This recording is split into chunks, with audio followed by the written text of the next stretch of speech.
Hello, infidels and deplorables. Welcome to the latest edition of the World Report.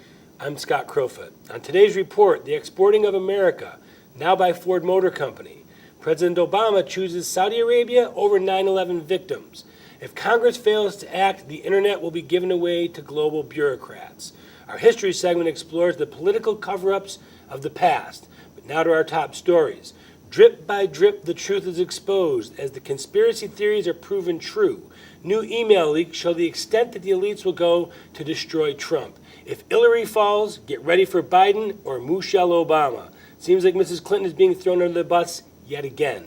Joining us is the World Report senior analyst, Maury Beschloss, whom you can follow at mbeschloss on Twitter. Maury, every day there's a little bit more that comes out, a little bit more leakage of the emails, a little bit more of the scandals, a little bit more of Hillary's problems. And it seems to me that it looks like for the first time that I can remember, the political elite, especially on the left, may be throwing Mrs. Clinton under the bus. What do you think? Oh, I think they're doing it more than the conservatives or the Republicans because they realize the way that Hillary has been behaving and what is now coming out, the blood clots, the falls she's had, the fainting spells, they feel that this will automatically give the victory to Trump. So I think behind the scenes as we speak, there's a lot of scurrying going on as to who's going to be the replacement and how they're going to do it. Well, that's my next question: is how does this process happen? Because I've never seen this before. It's a very simple process. It's happened once before. And the DNC controls the situation. Exactly. Correct? It's the basic governing body of the Democratic National Committee. So now you get back to the superdelegates. They're probably the ones that get in that smoke-filled room to figure out. The super, that's just a front. I mean, it's a half a dozen people.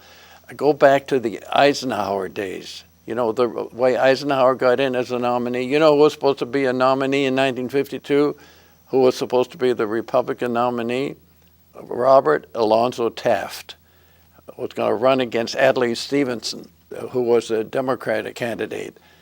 And they knew that Stevenson would roll right over Taft. Taft was an arch conservative backed by Colonel McCormick, who owned the Chicago Tribune. But they knew the guy had no following whatsoever. So they re-adjourned about 3 days before the final decision was made. And they found out that the Texas delegation, there was some impropriety in the way they counted. The Texas delegation had come out for Taft. So they came out and said, well, there's a misunderstanding. We really were for Eisenhower.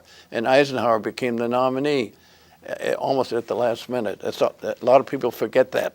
There's already ballots that have been printed, and some mailings have been out already, and some of the voting has already happened.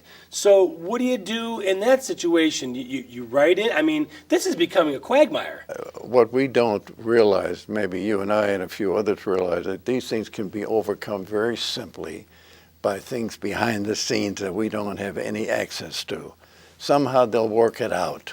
That's not the problem. The problem is, what are you going to do about the nominee of the Democrat Party who will be a sure loser with all the information that's coming out, not only through the media controlled by the conservatives and Republicans, but it's also in the Democrat media, which normally would never said a good word for Republicans or for anybody on the Republican side. And these email leaks, I think, are coming from the inside. I don't think these are coming... Oh, they're definitely coming from the inside. So these are people on the Democrat side that are almost undermining Mrs. Clinton at this point because they're trying to save their own skin. Yes. And the new email hacks that came out from Colin Powell show that these health concerns go back to 2015.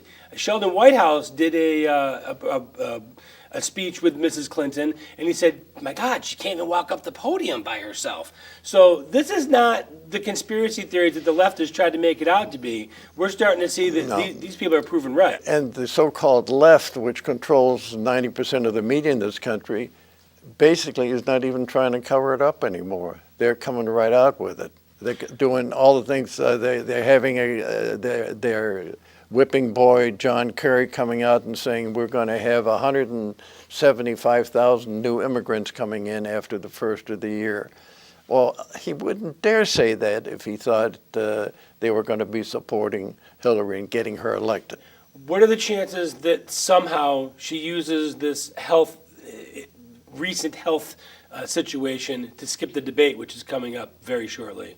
No, that debate, they can't. The showdown will be either just after or just before the debate.